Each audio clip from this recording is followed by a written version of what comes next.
This is a video I'm making for Avante, the young man who was working 2 jobs with a 1-year-old who's struggling and said he was sick and tired of being poor and didn't know how to get out. I didn't have time to answer you when I was walking, but I wanted to take this minute to give you a longer answer. I'll read you the tweet, maybe we'll put it up on the screen. To Avante, the young man who stopped me at the grocery store working 2 jobs with a 1-year-old who asked advice on how to get ahead. I gave you a short answer because I was in a rush and it ate at me. So if you follow me here, maybe you'll read this. What you're going through is tough. Being so young and already having to support a child is not easy, but you'll have the opportunity to become an amazing inspiration in a way I never could. Your success story will become your sermon. That being said, onto the advice. You're going to need to assume that luck isn't real or that it applies to everyone else but you, because the only way you're going to get out of your surroundings is by having something of value that other people want. And right now, the only thing you have is your time with low skills to trade, which is a hard game to play. You have to trade a lot of it only to get a little. So your main objective is to have the time to learn a skill while providing for your family. That means in the short term, your family may have to suffer. Scratch that. Your family will suffer, but better now when they're too young to remember it than when they're too old to forget. Again, not forever, but for now. So these are the things you're going to have to do. And this isn't dabble stuff. This is wake the fuck up, because if you don't, you're going to blink and be 30 and in the same spot, but worse. Number 1, cut all costs. And I mean all costs. You don't eat out anymore for anything. And if you're hungry, you deal with it. If it's not from a discount grocery store, you don't buy it. Clothing,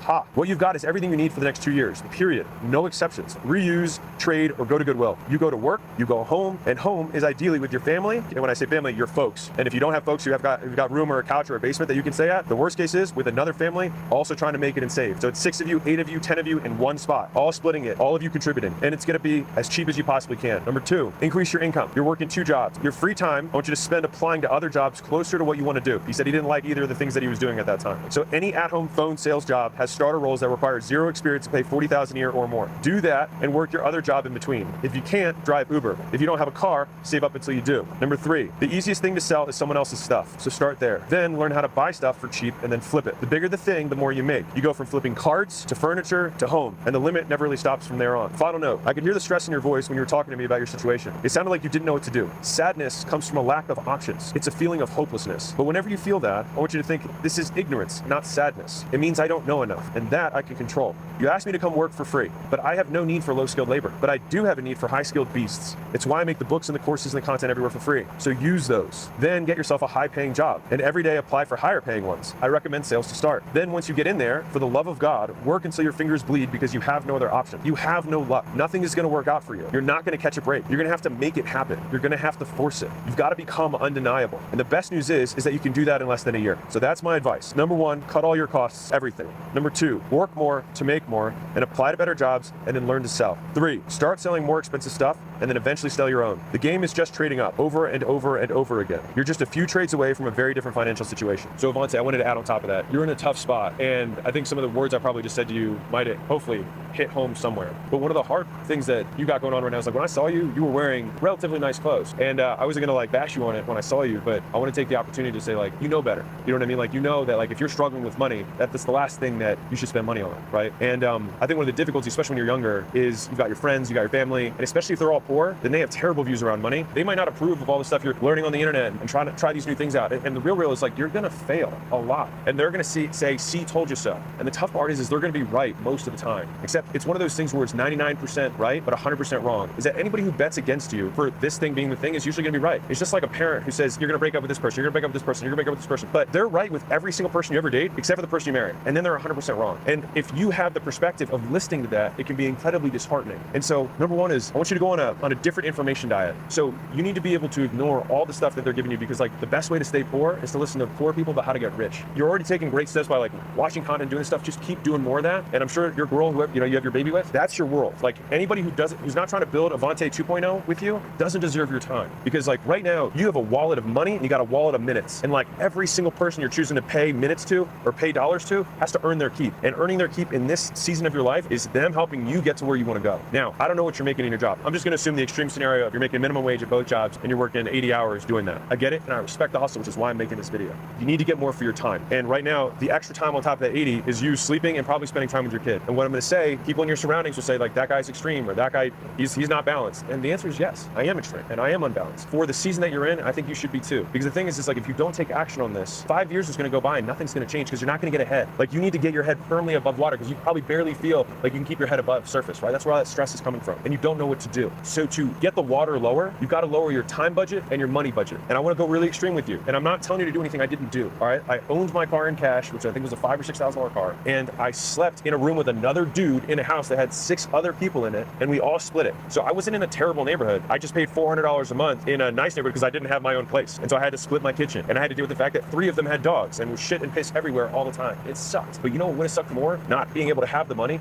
to buy the courses and the seminars and the workshops that I was able to attend with the extra that I saved so I could learn my next skills. And so right now, food and shelter is the only thing you spend money on, and you're gonna drop everything else. And you're gonna drop those expenses to the greatest degree possible. And either your girl is working, if she's working, then you can have childcare. If she's not working to take care of the kid, then you need to say, listen, sweetie, like, I gotta do this for us right now. And so like, you're putting your sacrifice in, which is you're sacrificing your career so you can do with the kid. I need to sacrifice the kid right now so I can have the career, so that together as a family we're balanced rather than the individual. So there's 2 levels of balance I want you to think about. One is the macro, which is like, you can be balanced over your lifespan. When you're retired, you'll have more time. You can go to Europe, you can do whatever the other stuff is, right? And also you can be balanced in a family unit. Your wife might spend more time with the kid than she does in her career, but you're gonna spend more time in your career than you do with the kid for now. Cut out the people who are taking your time. Easy way to see this is like, if the people in your life don't have bigger dreams for you than you do, ignore all of their advice. Let's just ignore them entirely. And I know that that's simple to say and hard to do, but you're in a hard situation. And I think the question is whether you can be harder than your circumstances right now. And you have to be to get out of this. Luck has already dealt you a shit hand. Let's assume he's never gonna give you the right hand. You're never gonna get lucky, but you still need to win. And so now it's like, how do I do that? If you have a car, you can have more flexible hours if you drive Uber. That's something that I recommend for a lot of people. If you don't have a car, you need to save up as fast as you can to get one. Buy one in cash, negotiate, try and get yourself $5,000 to $10,000 car in cash. You don't have payments, you just have the insurance, which because it's a cheap car will be less. The remainder of your time, and you gotta tell your lady this, is like, I'm gonna be spending 4 hours a day, every day, watching these videos, and this isn't me doom scrolling on YouTube. I need you to pick one skill that you wanna have and only consume stuff about that. This is my one thing I'll let you buy. It's a timer you can buy for $5, not your phone. And you set the timer, and you set it for those 4 hours a day. And every time you look away, you stop the timer. You do 4 hours of real work of studying the skill. After you've done enough of that work, and you're like, well, what's enough? 20 hours? Like, you're like, oh, I could do that soon. Yeah, I know. So I'm telling you, you can get out of this fast. You can switch those 4 hours of you learning the basics of that skill to spending the rest of your time being the most amazing applicant to new jobs that exist in the world. I didn't say go apply to jobs. I said be the best candidate that has ever applied. And you're like, I don't have experience. And you can address that. Like, what I don't have an experience, I will make up for and hustle.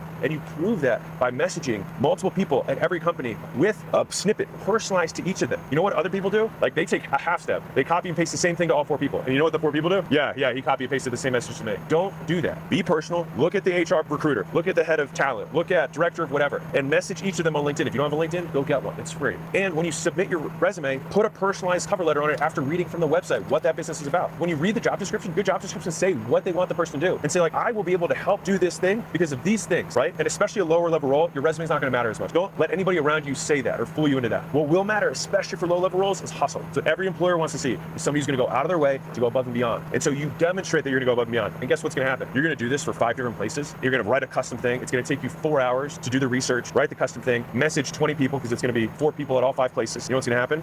Nothing, because you're not lucky. So what are you gonna have to do? Gotta be undeniable. Do you think if you applied to 1,000 places like that over the next 6 months, you wouldn't get a job? I think you would. Do you think if like after you got off your shift, you drove over and you said, hey, I just wanna let you know, not in a creepy way, you say, hey, just wanna let you know, I applied to put my resume, I messaged a couple of you guys, I just wanna let you know I'm really excited about the opportunity. Don't wanna be overbearing, but if you guys would give me a shot, I promise I will work harder than any other candidate here. And I'd like to just show you that I'm demonstrating that by these things. So you're like, I have proof that I'm saying, I'm not just making this up, I have proof that I will work harder. And you know what'll happen?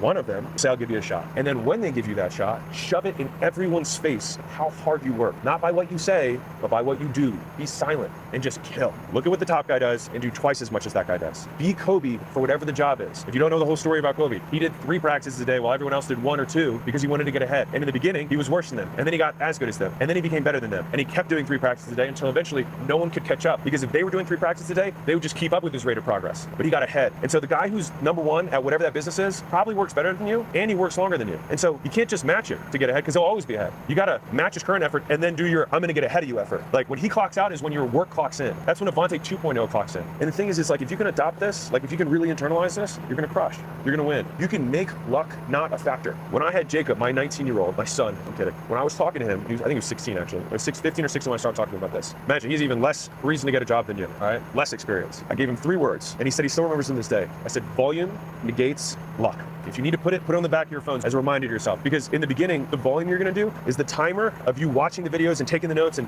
watching the videos, learning the lingo, learning the language so that when you get into an interview, you know what to say. And then reps is gonna be watching mock interviews on YouTube, watching people who are hiring experts talk about the best ways to present. Watch some of Layla's videos about how to interview correctly. You do that stuff, you'll put yourself ahead of other people. Volume. Okay, cool. Now you're like, okay, but I'm not getting interviews. Volume negates luck. Crank the timer. Start doing the reps. 1 a day, 2 a day, 3 a day, 4 a day, 5 a day, 6 a day, 10 a day, every single day. You're like, wait, that's 40 messages that are personalized and 10 cover letters. Yep, that'll probably take about 4 hours. And then what do you do tomorrow? Set the timer, you do it again. Next day, set the timer, you do it again. What do you do the next day? Set the timer, you do it fucking again. And you keep doing it. And on the ones that you really, really like, you drive over there after you get off your shift, you stop by and just say, hey, I'm Avante. I'm really excited about the opportunity. I think I can help. I applied. You got a couple messages from me. I promise I'm not a weirdo. I just did it because I wanted to stick out from the rest of the pile. Because I know you guys, I'm sure, for an opportunity as good as this, you probably got a lot of people who are interested. I just will promise you that I just want a shot. You say that, they will give you the interview. And if they don't, someone will. And once you do get that job and you work harder than everyone else, you turn the dial, and you don't do it for a week. You don't work harder than everyone else for a week. You don't work harder than them for a month. You don't work harder than them for 6 months. You work harder than the top guy for a year, for 2 years. And you're like, well, shit, dude, I'm already like 2 or 3 years from now. Yeah, I said it was a season. But on the other side of this season is everything else that you want. And so if I said, Avante, in 36 months, are you willing to give me 36 months to get yourself out of the feeling that you have right now? You're like, I'm sick and tired of being poor. I'm sick of not being able to buy the stuff for my girl that I want. I'm sick of not being able to provide for my kid. I want him to be in a good zip code. I want him to be able to have a good school. I want him to be able to have these things. There's a price tag on that. The question is just whether or not you're willing to pay it. If you're willing to pay it, crank the dial, and volume will negate luck. But you can't rely on luck. You can rely on volume. Because that, I promise you, independent of race, color, socioeconomic background. You're like, wait, some race or socioeconomic backgrounds or how someone appears gives them an advantage. Sure. But if you do it 1,000,000 times, does it give an advantage? Because you only need one yes. If there's like a lesson I can like have you like etch into your brain, is that there's a significant amount of money and opportunity that sits on the other side of being willing to be rejected by a stranger. If you get rejected 1,000 times, you are no worse off than you are right now. In fact, you're better. Why? Because you have 1,000 times experience. And so you either learn or you win, which means in both cases, by doing, you win by default. I'll give you a little analogy. So let's say you and your buddy are thinking about asking a girl to prom. It'll make sense in a second. And your buddy's like, man, I want to ask Nicole. And you're like, all right, man, why don't you go ask her? It's like, what if she says no? He's like, well, then you're in the exact same position you are now, which is you have no prom date. You will also have no prom date, but you'll have experience of asking one girl. What happens when you talk to the next girl? You'll probably be a little less nervous, and you'll probably realize that you'll survive. You will live if you hear a no. If you ask 100 girls, do you think one of them will say yes to your prom date? Probably. And in that situation, what are you now? Better off than you were before you asked. The moral of the story there is that you lose nothing from no. You only stand something to gain from yeses. And one yes can change your entire life. And so if you're willing to be rejected and see the rejections as you learning, meaning you win, and see the yeses as you also winning, then you can't lose. And everybody else around you who's poor is going to convince you otherwise. They're going to be like, why are you still doing this? Man, stop bothering those people. Man, you're never going to get the job. And you need to readjust your expectations. Set your goals lower. Hey, that stuff's not for us, right? They're going to tell you those things. Because the thing is that you have something that I do not have and that many people won't have, is that you have a hard fucking beginning. You have a harder and bigger monster to slay. But the bigger the monster, the more epic the hero. And so these are the stories that you're going to someday tell. And these are going to be the sermons that you're going to be able to give to other Avantes in the future. If you can't even muster the willingness to fail for yourself, be willing to fail for your kid, for the story that you're going to tell them. And be willing to fail for the 1,000 other Avantes that you'll be able to someday tell your story to, so they can get out of their situation. So I didn't have time to say that, but hopefully I give you a couple more minutes that give you a little more context. I think I can speak confidently for all of Mosey Nation. We're all rooting for you.